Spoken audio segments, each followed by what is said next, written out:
वकील की जरूरत क्या है? लोग खुद अपने आप को क्यों नहीं प्रेजेंट करते? वकील तो सिर्फ पैसा लेने के लिए बैठा है। दुनिया का पहला वकील कौन था? ये कहानी आज से तकरीबन 2500 साल पहले यूनान के शहर एथेंस से शुरू होती है। इस वक्त की अदालतें आज की साइलेंट और बंद कमरों जैसी अदालतें नहीं होती थी, बल्कि बहुत बड़े मैदान हुजूम से भर जाया करते थे। ऐसे जैसे किसी क्रिकेट मैच का शोर हो। पूरे मुल्क से लोग वहां जमा होते और मुकदमे सुनते, लेकिन वहां फैसले हकायक या कानून पर नहीं होते थे, बल्कि इस बात पर होते कि किसकी तकरीर में ज्यादा दम है।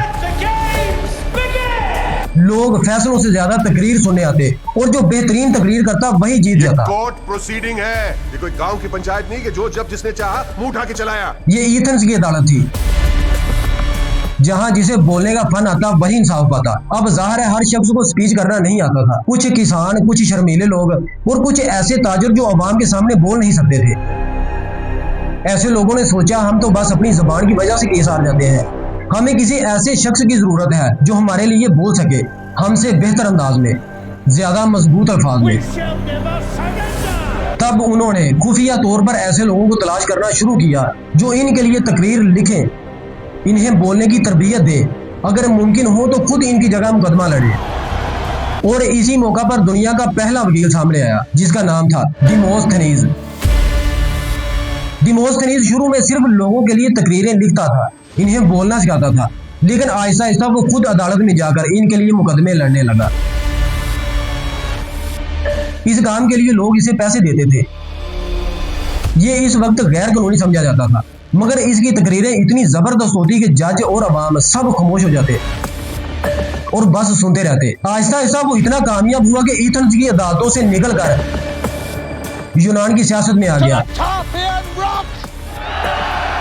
और वही डिमोस्थेनीज बाद में अलेक्जेंड्री द ग्रेट के वालिद किंग फिलिप के खिलाफ यूनान की सबसे मजबूत आवाज है। यही डिमोस्थेनीज बन गया।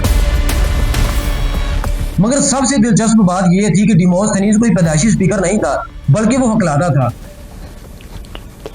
बचपन में वो बोल नहीं पाता था, लेकिन इसने अपनी पूरी जवानी सिर्फ एक काम में लगा दी, बोलना सीखने में। वो अपने मुंह में पत्थर रखकर घंटों तकरीर में मशक करता था। समंदर के किनारे जाकर लहरों के शोर में चीखता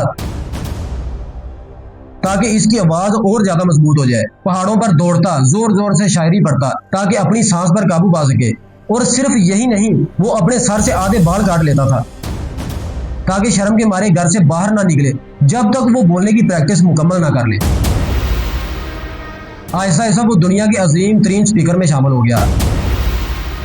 यूनान के फलसफियों ने इसे परफेक्ट स्पीकर कहा और आज भी दुनिया की बड़ी यूनिवर्सिटियों में डिमोस्थेनीज को पब्लिक स्पीकिंग हीरो के तौर पर पढ़ाया जाता है। तो दुनिया का पहला वकील किसी बादशाह ने नहीं बनाया था, ना किसी कानून ने, बल्कि वो लोगों की जरूरत से पैदा हुआ था। और वही लम्हा दुनिया में वकालत के तस्वर की शुरुआत थी। ऐसी और शानदार इंफॉर्मेटिव वीडियो के लिए चैनल को सब्सक्राइब और वीडियो को लाइक जरूर करें।